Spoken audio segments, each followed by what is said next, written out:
अगर इतिहास को मोटे तौर पर विभाजित करें अध्ययन की दृष्टि से तो इसे 3 कालखंड में विभाजित करना आसान रहता है, अध्ययन की भी दृष्टि से और इसे समझने की भी दृष्टि से। पहला जो रहता है वो है प्राचीन भारत, एंशिएंट हिस्ट्री। दूसरा रहता है मध्यकालीन भारत, मिडवल हिस्ट्री। और अंतिम जो इसका कालखंड रहता है वो रहता है आधुनिक भारत, मॉडर्न हिस्ट्री। आज हम जिस महान शासक की बात करने जा रहे हैं उनका जो टाइम पीरियड है वो मध्यकालीन भारत में आता है। दोस्तों, आज हम बात करेंगे पृथ्वीराज चौहान जी के बारे में और समझेंगे कि इन्होंने कैसे भारत में शासन किया और इनका साम्राज्य कैसा था और इनकी क्या एक गलती थी जिसकी वजह से भारतीय जो पूरा इतिहास है मध्यकालीन का उसमें एक बहुत बड़ा परिवर्तन आता है। और उसके बाद जो तुर्की आक्रमणकारी हैं वो भारत में कैसे अपना पांव जमाकर पूरा साम्राज्य खड़ा कर देते हैं। तो दोस्तों, आपको थोड़ा बैकग्राउंड बताते हैं, उसके बाद में पूरा क्लियर करते हैं पृथ्वीराज चौहान जी के बारे में भी और अन्य बातें भी आपको इसमें हम पूरी तरीके से समझाएंगे। तो जो 700 का टाइम पीरियड था, 700 ईस्वी में लगातार अरब आक्रमण भारत में हो रहे थे। अच्छा, अरब आक्रमण की वजह से भारत में क्या हो रहा था, उसका जो परिणाम था, उसकी जो प्रतिक्रिया थी, उसमें क्या भारत में प्रभाव दिख रहा था कि भारत में बहुत छोटे छोटे साम्राज्य थे, उनका उदय हो रहा था। और जो भारत में शासन करने वाले सम्राट थे वो क्या कर रहे थे, आपसी संघर्ष में उलझे हुए थे कि कोई समझ रहा था कि उनकी सत्ता हम छीन लें, कोई समझ रहा था उनका राज्य हम हड़प लें। ऐसी कोशिशों में लगे हुए थे राजा जो भारत के थे। इसकी वजह से क्या हुआ, देश में जो एक सेंट्रलाइज्ड शासन था, केंद्रीकृत शासन, उसका अभाव आ चुका था कि कोई ऐसी सत्ता नहीं थी जो केंद्र में बैठकर पूरे देश पर शासन कर सके। और कुछ ऐसे भी शासक थे दोस्तों जो सत्ता लोभ के लिए क्या कर रहे थे, जो तुर्किश आक्रमणकारी थे, जो तुर्क थे, उनकी सहायता कर रहे थे। जिसके कारण क्या हुआ, जो तुर्क मुसलमान थे वो भारत में सफल हो गए थे। किस लिए भारत में वो सफल हो रहे थे, अपना साम्राज्य स्थापित करने के लिए और एक बड़ी शक्ति स्थापित करने के लिए भारत में वो सफल हो रहे थे। ऐसा भी कहा जाता है कि जो अरबों ने प्रारंभ किया था कार्य भारत में साम्राज्य स्थापित करने का, उस कार्य को पूरा करने का काम किया था तुर्कों ने। तो ऐसा है बैकग्राउंड। और अब हम बात करते हैं पृथ्वीराज चौहान जी के बारे में कि ये किस राजवंश से संबंधित थे और इनका शासन क्या था। तो जो अनंगपाल थे तोमर राजवंश से संबंधित 8वीं से 12वीं शताब्दी के बीच में उनका जो राज्य क्षेत्र था या उनका जो शासन था वो दिल्ली और हरियाणा के बीच में था, वर्तमान दिल्ली और हरियाणा के। ऐसा भी कहा जाता है कि जो ढिल्लिकापुरी वर्तमान में जिसे हम दिल्ली के नाम से जानते हैं उसको भी इन्होंने ही बसाया था, अनंगपाल जी ने। और यही अनंगपाल द्वितीय जो थे उनका जो पोता था पृथ्वीराज चौहान, वो बाद में शासक बना इस जगह का और जिनका नाम आज हम लोग जानते भी हैं पृथ्वीराज चौहान जी को। हमारे भारत में तो हर व्यक्ति उनको बहुत आदर और सम्मान से जानता है। और जो तोमर राजवंश का उल्लेख है वो अनंगपाल के शासन से और 1164 में जो चौहान साम्राज्य था दिल्ली के विलय तक की अवधि के बीच में जो उल्लेख है वो मिलता है, उल्लेख तोमर राजवंश का। दोस्तों, अब आपको क्लियर कराते हैं कि जो तुर्क थे वो लगातार भारत पर आक्रमण कर रहे थे, जिसमें से आपने एक नाम सुना होगा महमूद गजनवी का।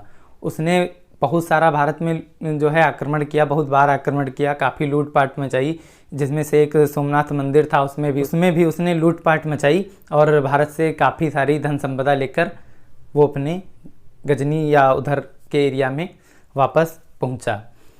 लेकिन दोस्तों, जो ये महमूद गजनवी था इसका कभी ये उद्देश्य नहीं था कि भारत में एक बड़े साम्राज्य की स्थापना करनी है या भारत में शासन करना है। इसका सीधा फंडा था कि भारत में आक्रमण करो, लूटपाट मचाओ और वापस चलो। जो भारत में मुसलमान शासकों या साम्राज्य की दृढ़ नींव रखने का श्रेय जाता है वो जाता है मोहम्मद गौरी को। इसने क्या किया, 1175 ईस्वी में भारत पर आक्रमण की शुरुआत कर दी। 1175 ईस्वी से इसने भारत पर आक्रमण करना स्टार्ट कर दिया था।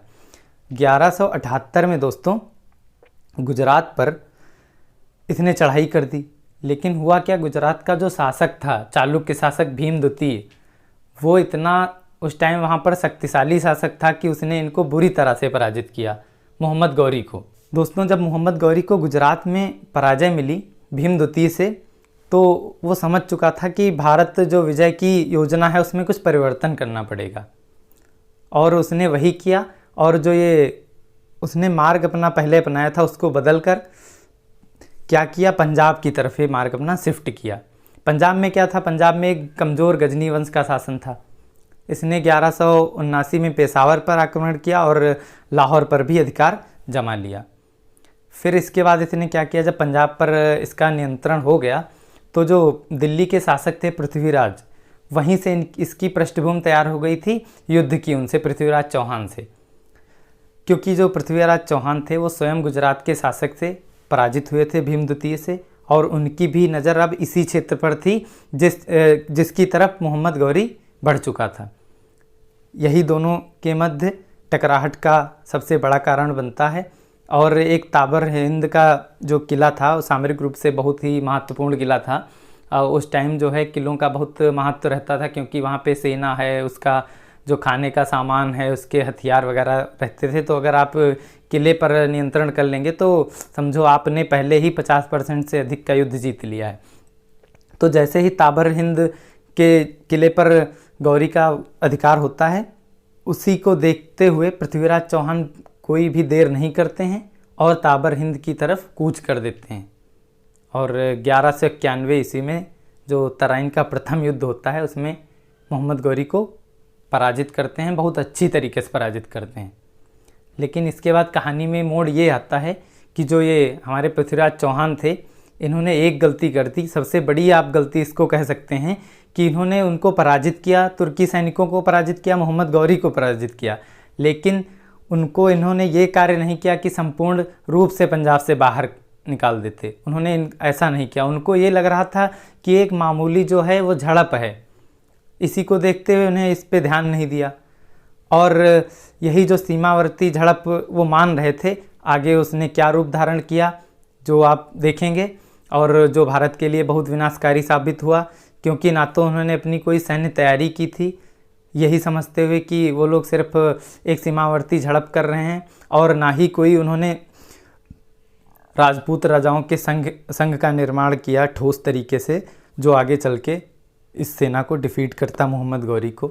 इन सभी का परिणाम क्या हुआ, जस्ट एक साल बाद दिखा। और 1191 में जो तराइन का प्रथम युद्ध हुआ था, इसके तुरंत बाद 1192 में तराइन का द्वितीय युद्ध सामने आ गया। अब क्या होता है, जो मोहम्मद गौरी था उसकी सेना सुव्यवस्थित थी और वो एकदम से युद्ध लड़ने के लिए तैयार थी, जबकि पृथ्वीराज इससे अभी तक अनजान ही थे और उनकी सेना भी ऐसी कोई अच्छी तरीके से व्यवस्थित नहीं थी, ना उनकी कोई रणनीतियाँ बहुत अच्छी तरीके से बन पाई थी। और दोनों की सेनाओं में भीषण युद्ध हुआ और पृथ्वीराज चौहान जी ने बहुत अच्छा उसमें प्रदर्शन किया था। अंत में लोग बताते हैं कि एक उनका चेतक घोड़ा था, उसके साथ में वो भाग जाते हैं उस युद्ध से। जब वो युद्ध समाप्त हो जाता है, युद्ध में उनको हार मिलती है। और यहीं से क्या होता है कि इस विजय के उपरांत राजपूत जो राज थे उनका विनाश का मार्ग भी स्टार्ट हो जाता है, तैयार कर दिया जाता है। इसके बाद भारत में दिल्ली सल्तनत की स्थापना होती है। अगर आप उस पर चाहेंगे तो हमारा सेपरेट वीडियो दिल्ली सल्तनत पर भी आ जाएगा, मैं बना दूंगा आपके लिए। दोस्तों, पृथ्वीराज चौहान जी की मृत्यु के बारे में बहुत सारी अफवाहें उड़ा करती हैं, बहुत सारी बातें हैं। कुछ लोग कहते हैं कि जो पृथ्वीराज रासो, इनका एक ग्रंथ है चंदर बरदाई द्वारा लिखा हुआ, उसमें दावा है कि पृथ्वीराज को कैदी बनाकर जब युद्ध में वो हार गए तो मोहम्मद गौरी गजनी ले जाता है उनको और वहाँ पर उनको अंधा कर देता है।